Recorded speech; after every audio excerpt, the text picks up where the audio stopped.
Hey Rockdale families and students, Mr. Neville here, coming to you from my home. Of course, your friendly neighborhood art teacher, and I'm coming to you today to read you a book, part of the series of the Rockdale Teachers Reading Books videos.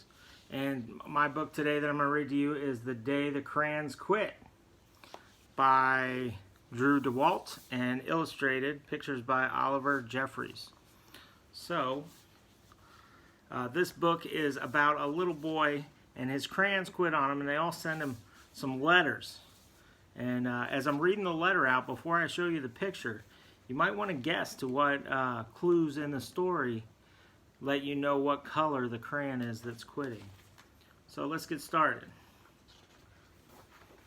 The Day the Crayons Quit by Daywalt, pictures by Oliver Jeffries. One day in class, Duncan went to take out his crayons and found a stack of letters with his name on them. And there's the stack of letters to Duncan. And here's the first letter. Hey Duncan, it's me, Red Crayon. Oh, well, we know that's Red Crayon now. We need to talk.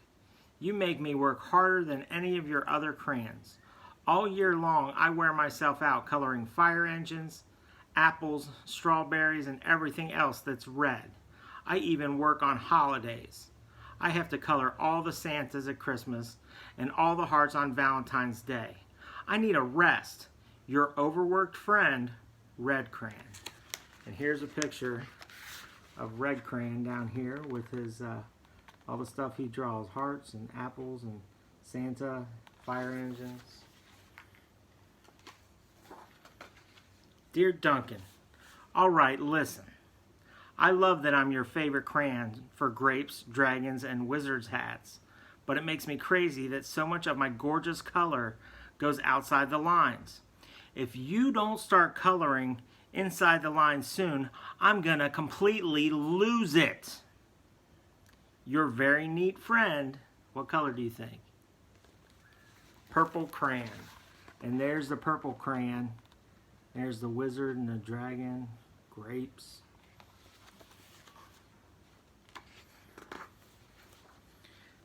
Dear Duncan, I'm tired of being called light brown or even dark tan because I'm neither.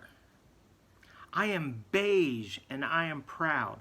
I'm also tired of being second place to Mr. Brown Crayon.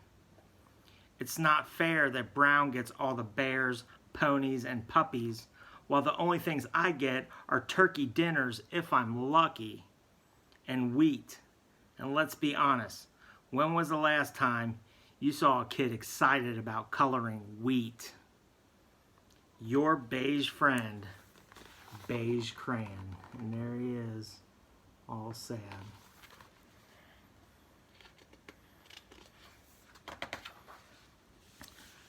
Duncan, Gray Crayon here.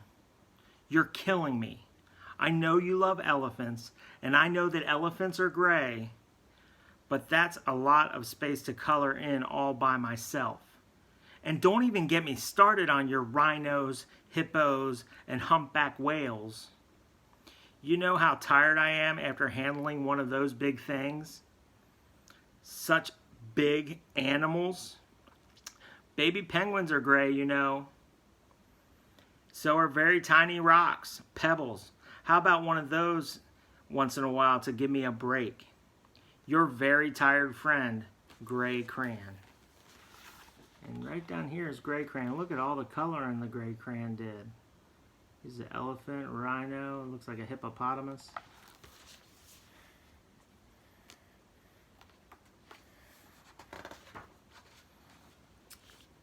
Dear Duncan, you color with me, but why? Most of the time, I'm the same color as the page you are using me on. White.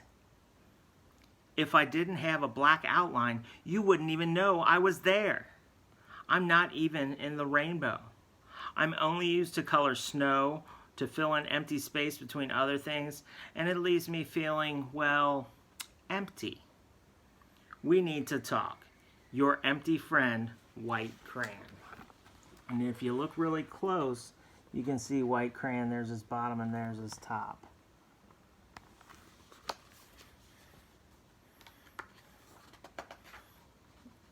Hi, Duncan. I hate being used to draw the outline of things that are colored in by other colors, all of which think they're brighter than me. It's not fair when you use me to draw a nice beach ball and then fill in the colors of the ball with all the other crayons. How about a black beach ball sometime? Is that too much to ask? Your friend, Black Crayon. There's the black crayon. And there's a black beach ball and a black rainbow.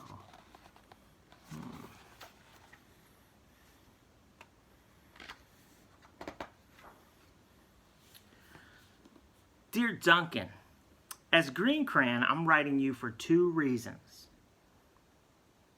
One is to say that I like my workloads of crocodiles, trees, dinosaurs, and frogs. I have no problems and wish to congratulate you on a very successful coloring things green career so far. The second reason I write is for my friends Yellow Crayon and Orange Crayon, who are no longer speaking to each other. Both crayons feel that they should be the color of the sun. Please settle this soon because they're driving the rest of us crazy. Your happy friend, Green Crayon. And there's the green crayon and some of the stuff that he draws with the green crayon.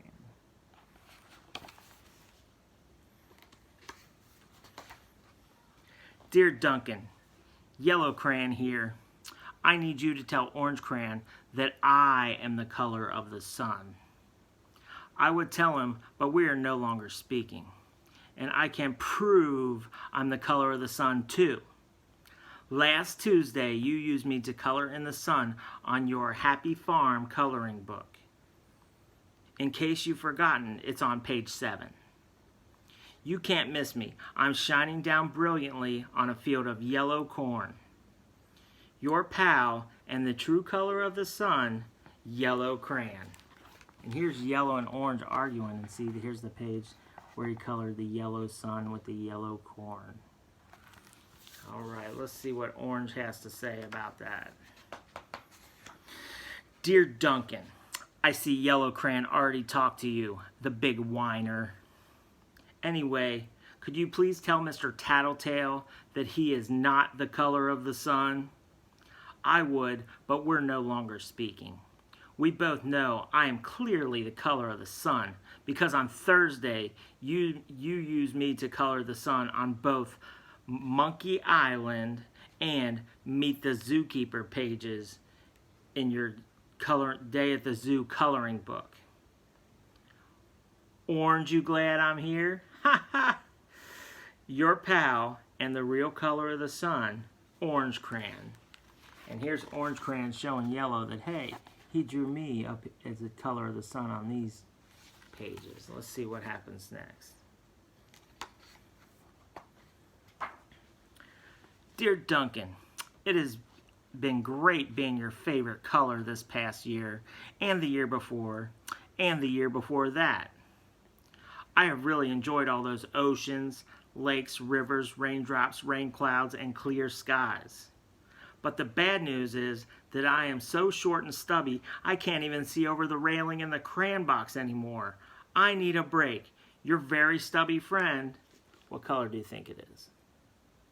That's right, blue, the blue crayon. And you can see blue crayon is worn down to a little nub over here, but we can still use it for a little while. But there, yep. All right, let's see what other crayons we got. Duncan. Okay, listen here, kid. You have not used me once in the past year. It's because you think I'm a girl's color, isn't it? Speaking of which, please tell your little sister I say thank you for using me to color in her little princess coloring book. I think she did a fabulous job of staying inside the lines. Now, back to us. Could you please use me sometime to color the occasional pink dinosaur or monster? Or cowboy? Goodness knows they could use a splash of color. Your unused friend, Pink Crayon. And there's Pink Crayon. Right there. Hey Duncan, it's me, Peach Crayon. Why did you peel off my paper wrapping? Now I'm naked and too embarrassed to leave the crayon box. I don't even have any underwear. How would you like to go to school naked? I need some clothes. Help! Your naked friend, Peach Crayon. And look, this is kind of funny. Peach is in there. He doesn't have the wrapper on. Duncan took the wrapper off of him. Well, poor Duncan just wanted to color. And of course he wanted his crayons to be happy. And that gave him an idea.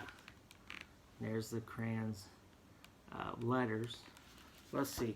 What do you think that Duncan did with his crayons to make him happy? When Duncan showed his teacher his new picture, she gave him an A+ for coloring, and an A for coloring, and an A+ for creativity. And you can see he did things to make all his crayons happy. He made pink dinosaurs and all sorts of stuff.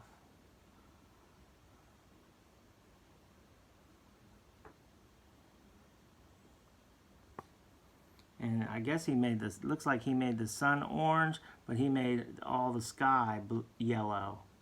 And he made, what else can you see that he made? This is a great story about creativity and using your imagination. Now I know that everybody's at home right now, but remember, you can still do things to be creative. You can color, you can draw, you can make art out of something. You could take clothes. I saw some stuff online where people took clothes and recreated pictures with using just clothes. Okay, so remember, art is everywhere, and we're thinking about you. Your teachers miss you, and we hope you're getting everything you need to stay healthy and happy until we meet again. Goodbye.